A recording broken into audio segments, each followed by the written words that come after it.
Howdy y'all, welcome back to Gunsnbbq. I am your host, Gunsnbbq. If you are new to the channel, please hit the subscribe button. I hope you enjoy this video and come back for more.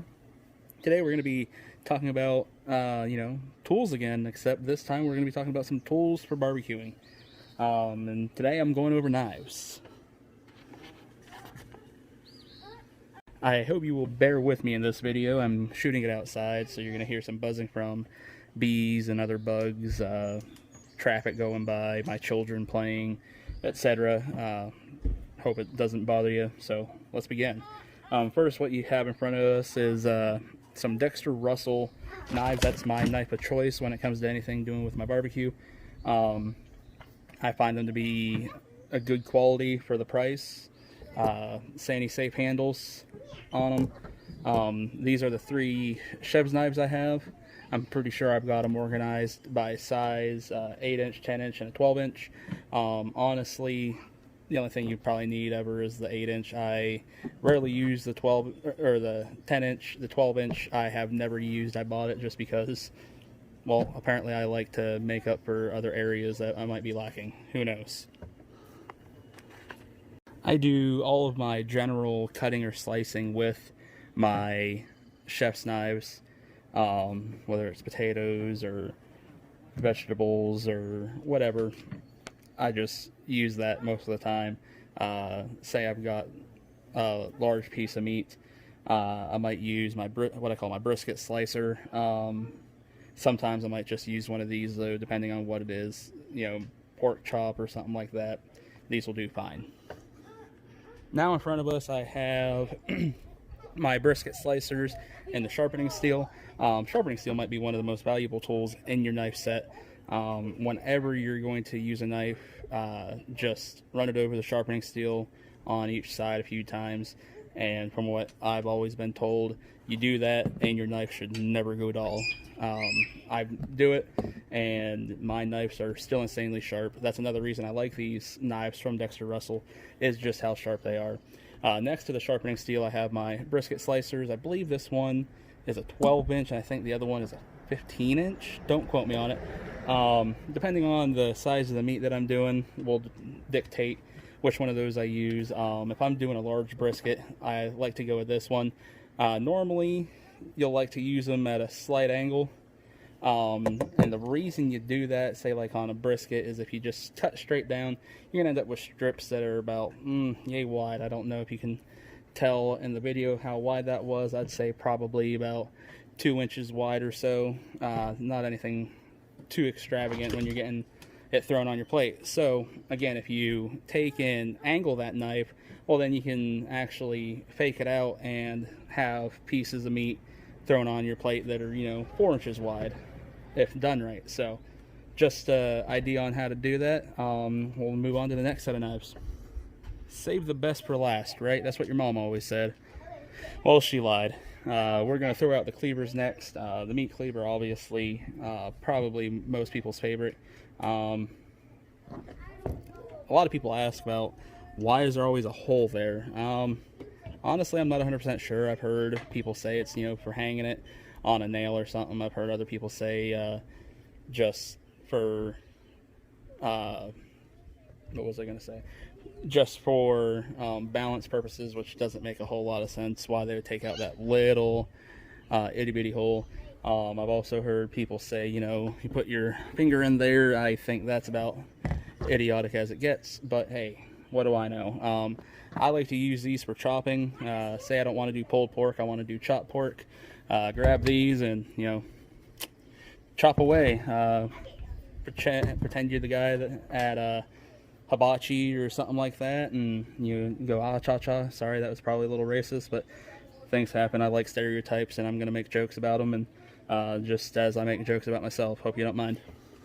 Next here we have our fillet knives. These are always good, especially on fish. Trimming fat off the back of your meats. Sorry about my kids being loud there. Like I said, trimming fat off the back of the meat. Whether it be a pork shoulder or a brisket, I like to leave about a 1/4 inch of fat on the back of my briskets. But your fillet knives, you want to be nice and flexible. I think these could be a little bit better, as I just jam that right into the table. That might show you just how sharp these are. But yeah, this one has got more flexibility to it. It's pretty nice. But the little, I believe it's a 5-inch, not as flexible. This one is just a serrated slicer, nothing too special about it. It's good for a lot of general purpose stuff, cutting steaks, pork chops, other things like that. Again, just another knife that I bought to have. Alright, so now we have here just 3 different bread knives. Do you need 3 bread knives? Lord no. One will do just fine. I have a problem where I just like to have every knife under the sun.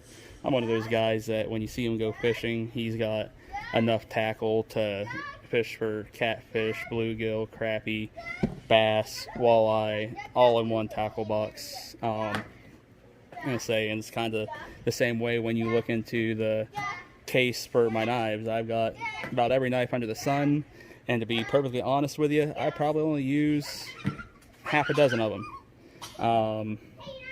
It's not a bad thing. It's just I like to have a lot of knives, I guess. I like to have that option of variety when I'm feeling froggy. So in addition to your knives, some serving tools are always nice, like this little spatula. If you're decorating something like a cake or something, I suppose you could use it for that as well. Not necessary, but it's nice to scoop under stuff, help pick it up. I actually have a scraper that I've left in the strainer and I'm too lazy to go get, but if you ever seen the scrapers, they're about 4, maybe 5 inches wide, and they're nice for scraping stuff off the table. Nice for helping scoop meat up, especially when you're dealing with pulled pork or burn ends from your brisket. Just wanted to give a quick honorable mention to those things.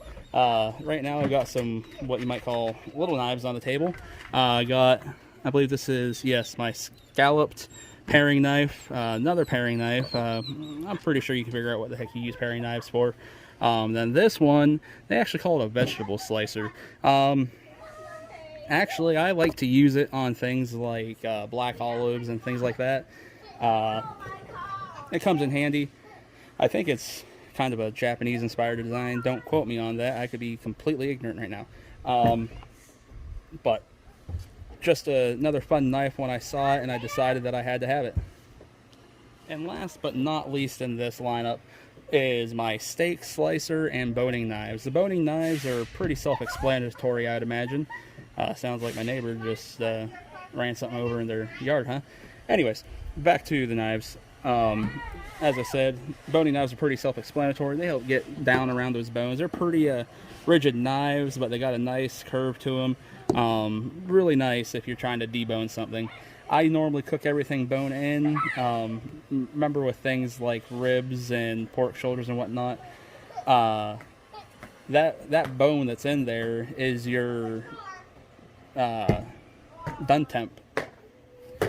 Once you get pullback on that, you can say, hey, that meat's done. You don't have to stick it with a probe. Once you've got enough experience, you'll know when to pull it just by looking at that bone. But until you get that experience, please stick your meat with a probe.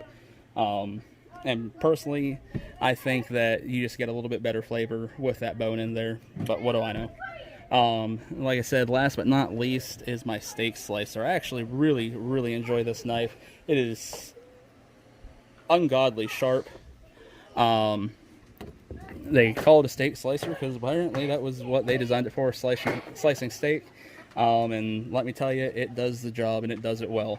It was another one of those knives that I didn't really need. I saw it and had to have it, and I am so glad I bought it. So like I said, most of these knives you don't need.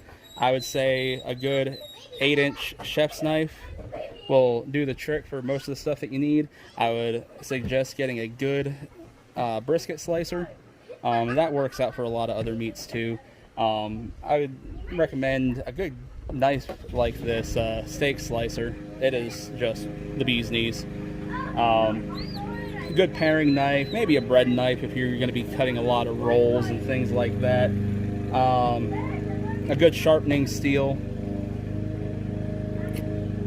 And I think that's about it. So thank you for watching Guns and Barbecue. I'll just say like I always do, please give a thumbs up or a thumbs down. I appreciate all the activity. Leave a comment.